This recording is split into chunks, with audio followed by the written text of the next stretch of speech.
Alright guys, welcome back to the channel. Thank you so much for tuning in. If you're new here, my name is Ron and behind me is my 2006 Honda S2000. So like I said, if you're new to the channel, this is my 2006 Honda S2000. Just hit 47,000 miles. I picked it up back in February and so far everything is bone stock aside from the cat back and a K&N intake filter. But yeah, this is pretty much how I want to keep it. I don't want to do too much to the car. I want to keep it as pristine and stock as possible, with the exception of what I'm about to show you guys for today's install. All right, so what we have here is a rear spoiler. I picked it up from eBay and it cost me around 80 bucks. So not much to lose here in case it doesn't work out, but let me go ahead and open it and show you what we have.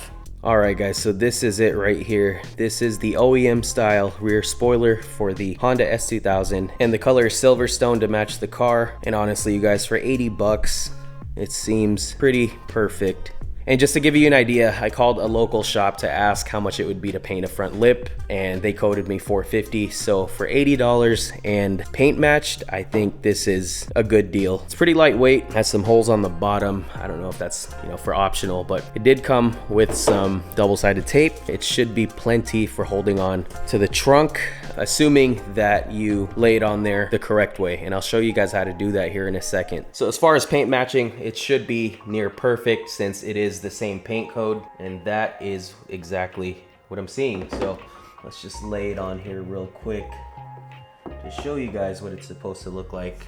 As far as fitment goes, it looks pretty spot on. So just a standard OEM style spoiler, rear spoiler for the S2000. I think it looks pretty awesome, to be honest with you guys. And little side profile. Yeah, it's not bad.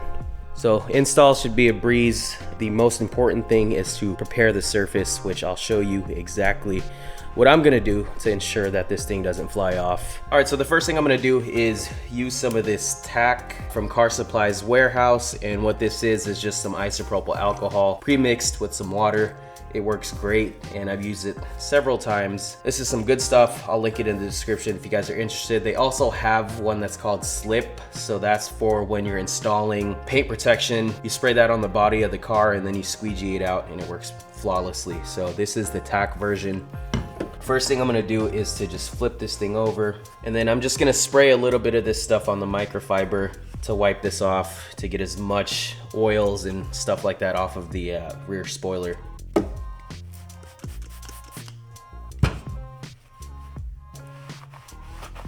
And this will give the tape the chance to bond and stick on the surface. So while that's drying, let's do the same for the trunk of the car. So I would recommend washing the car first, but the car is still pretty clean and it's pretty waxy. So the first thing I'm gonna do is to just strip that off of the paint to give the 3M a chance to stick, and then yeah, we'll go from there. And then just gently wipe it off, and you can tell that it is pretty clean.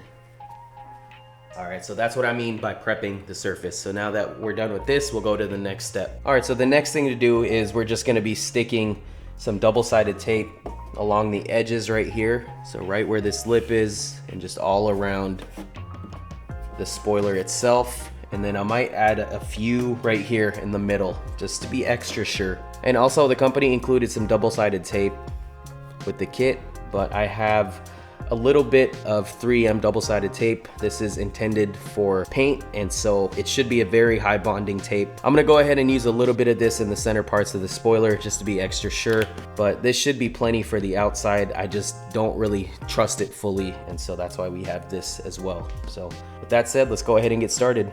And I'm just making sure to get as close as possible to the edge, and then I'm applying a little bit of pressure as I'm going that way.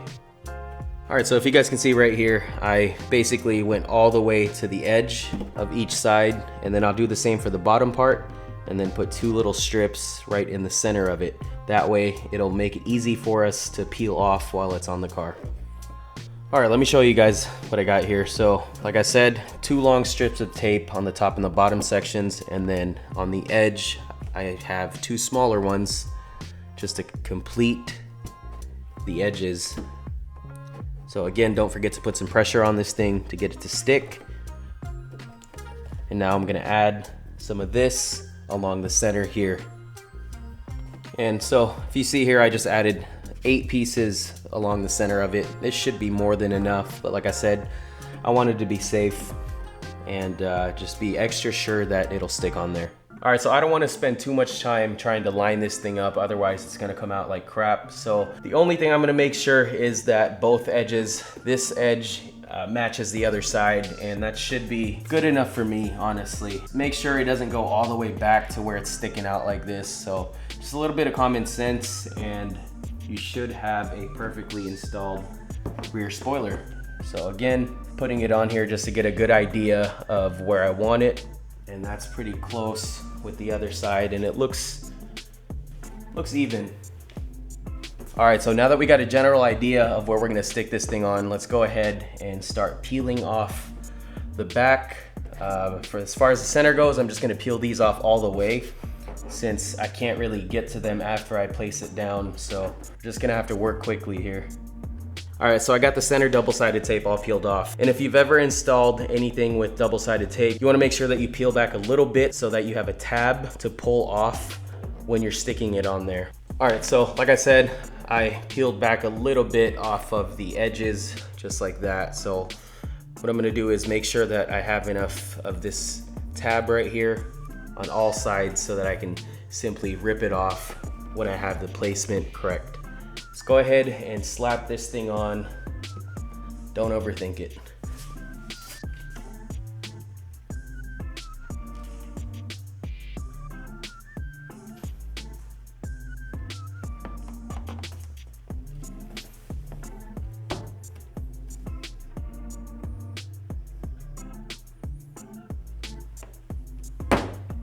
Now I'm gonna peel off the double-sided tape.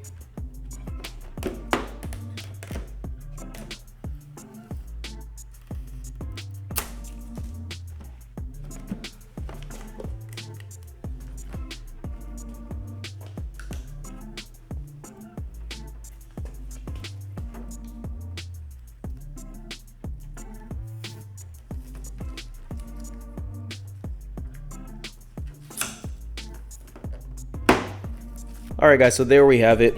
It is fully installed and it's pretty bonded on there, so I'm not concerned whatsoever that this thing will fly off. It's on there pretty good, so if I lift on this, it's not even budging. So there we have it. That was a relatively pretty easy install. As with everything, balancing it out and making sure it's on there evenly is probably the hardest part, but I think so far we got it spot on. I could have moved it a little more to the right, just by a little bit, but no one's gonna notice that. I mean, I could barely see it, but other than that, it's perfect. And I'll get some shots of it outside so that the sun can hit it. But again, as far as the paint matching goes, it's spot on. Uses the same paint code as the Silverstone, so had no doubts that it'll match. And the coolest part about it is that it just adds a little bit of something to the car, especially from the side profile. When you look at it from this way, it doesn't look as plain on the rear right there. So there we have it. So I'm gonna link this in the description if you guys are interested in this product. Again, I got it off of eBay. Couldn't tell you the brand since I don't remember off the top of my head, but for the price, it is well worth it. And so if you guys are interested, go ahead and check that out. With that said, I'm going to go ahead and close out this video. If you guys have any questions, let me know in the comments below. Other than that, thank you guys so much for watching, and as always, I'll see you guys in the next one.